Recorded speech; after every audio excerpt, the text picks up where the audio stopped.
Alright guys, what is going on? The Explorer is looking good. The Vossens are still looking clean. Downpipes, everything that I talked about in the last video, doing awesome.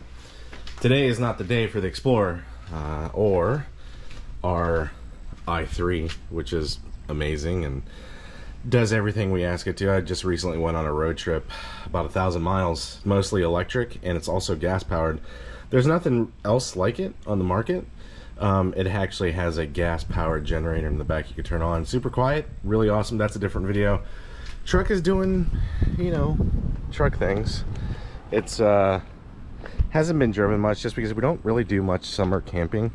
We've been busy with car things, but fall is just around the corner, and we're gonna be taking this out quite often camping.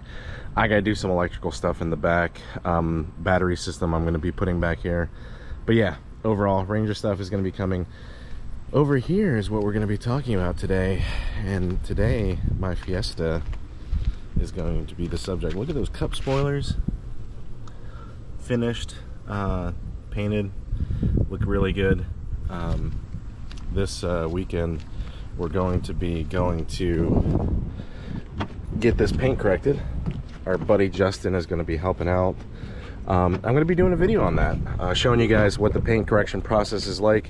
I know there's a lot of videos on paint correction. I think there's a lot of things that, you know, that can be covered that aren't in your typical like detailing videos, and it's going to be informal. It's not going to be anything crazy. I gotta say, like, with it being a black car, my last one was white. It does attract a lot more heat. Get some AC going here because I'm about to die. I had some things I want to talk to you guys about the Fiesta, and kind of just, you know, my future plans with it, what I plan on doing. Got some talk about future plans with the car. You know, obviously you've been following my channel. I had a platinum white 2019 that eventually got an S280 turbo, full bolt-ons, mount tune intercooler, Willwood brakes, 6-piston brakes. I had a short shift kit.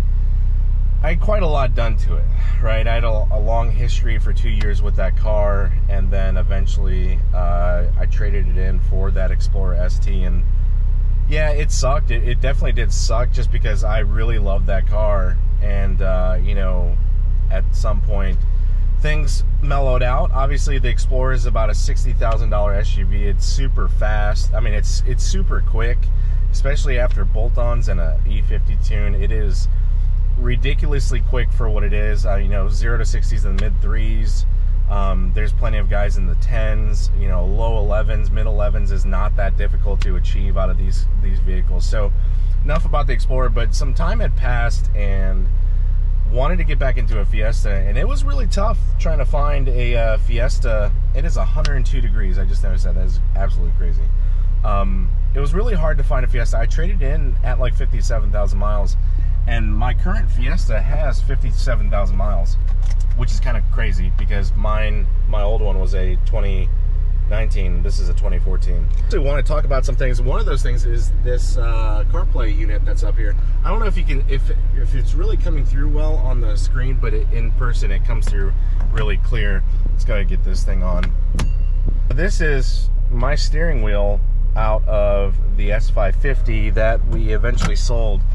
We sold the blue S550, had the Whipple and everything, just because, you know, 5 cars doesn't make a lot of sense, and we were kind of done with the S550 platform, at least for now. I wanted to get back into the Fiesta to do some track stuff.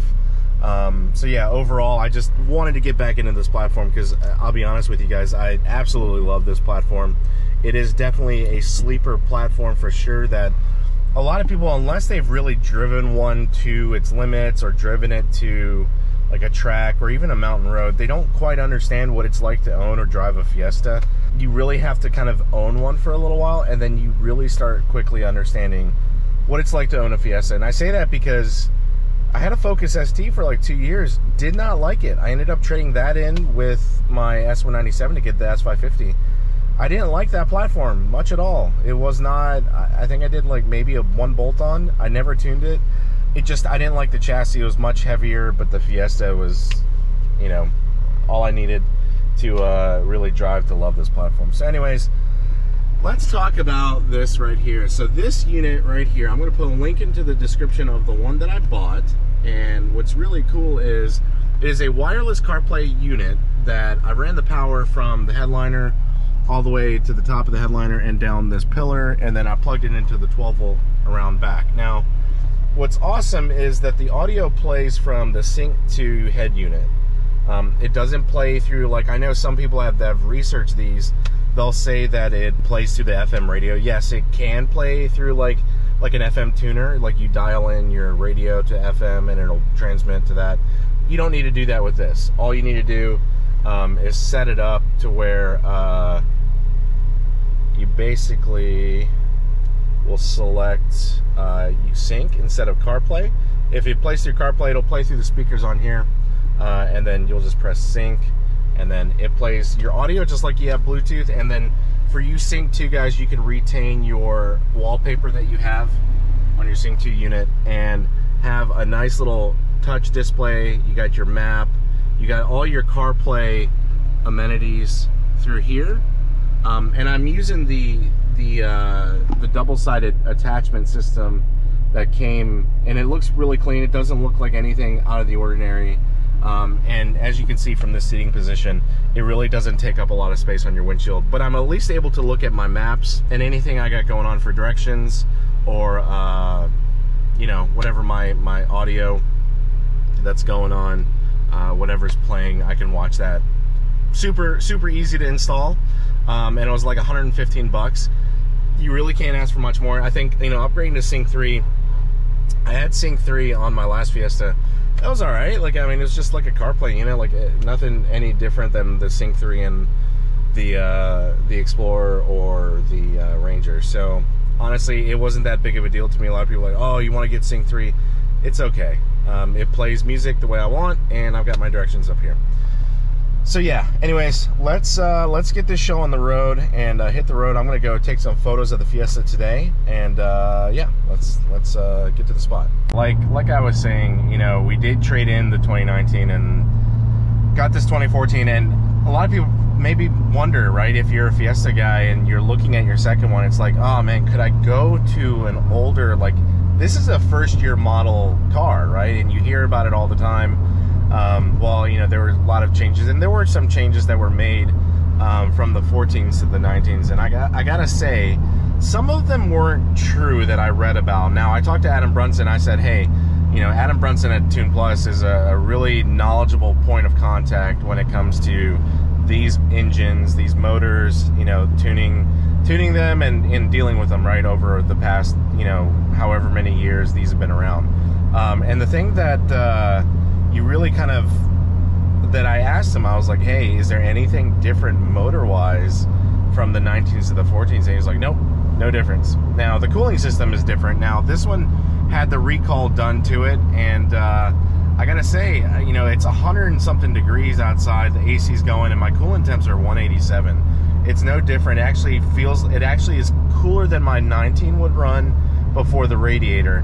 So, you know, honestly, I don't know, maybe if I just got a really good one, but overall, the build quality of this one seems a lot better than my 19 was. Not saying that the my 19's build quality was bad, but just things seem a little bit different. Like, my Sync 2 radio sounds a lot better than my Sync 3 radio did in my 2019, which really ultimately led to me getting an audio system in it.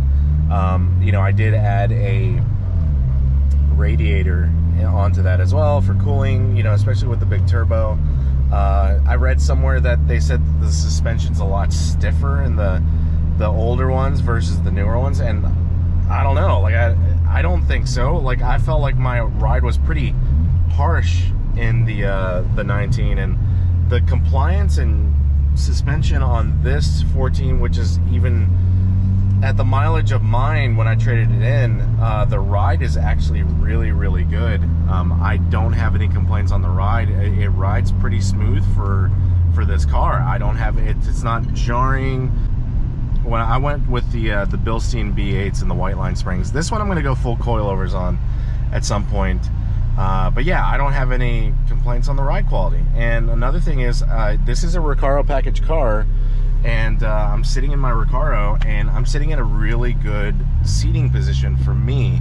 And I'm really picky about my seating position in vehicles. I like sitting a lot lower in the cars that I drive, especially when I'm doing performance driving or having fun in it. I like sitting inside the car. Like, I don't like sitting up high, you know, in a high seating position anyway. So I don't have any complaints. I'm not in a rush to get rid of these Recaros. Someone even offered me money to buy my Recaros. The previous owner of my ST that had stock ST seats, non-Recaros, because I sold those. I sold those pretty quick to get the Corbos. But for some reason, this one, I'm really comfortable in it, and I'm not in a rush to sell these Recaros. So overall, I'm really happy with the car. I'm excited to continue working with it. Now, I did install a few things that I'm actually on my way to take some photos of. I did get like a short ram intake. I got the mid connection hose kit for the intake system. I didn't get a crossover pipe yet, but we did the rear motor mount. And the rear motor mount, obviously cop tuned back on Atom Tune Plus. So I've done some simple things. I did add the pseudo exhaust out the back, and overall I'm really happy that the exhaust was pretty cheap. I think it was like 300 something for the full catback. It bolted on just fine. It sounds great. It's very deep. It's a deep sounding exhaust, and overall no complaints about the exhaust at all. So I'm really happy about that. Either way, I hope you guys enjoyed this video. I plan on doing a lot more Fiesta content, just because there's not a lot of people that do Fiesta content. I know there's been a few that have done it in the past couple of years, and I think they're trying to sell their Fiestas. And man, I gotta tell you, I am not planning on selling this car. You know, barring anything crazy happening, I do not plan on selling this car. This is definitely our toy, and it's our toy, and plan on building it, taking it to track days. And if you guys are new to my channel, if you scroll down to my channel, you can see me racing the previous Fiesta I owned at different track days. One with the big turbo, one with just stock turbo and E30, me chasing down a GR Supra and just having fun with it. So hope you guys enjoyed this video, and follow me on Nemesis Fiesta or Nemesis 50 on Instagram, and I will catch you guys later. Bye.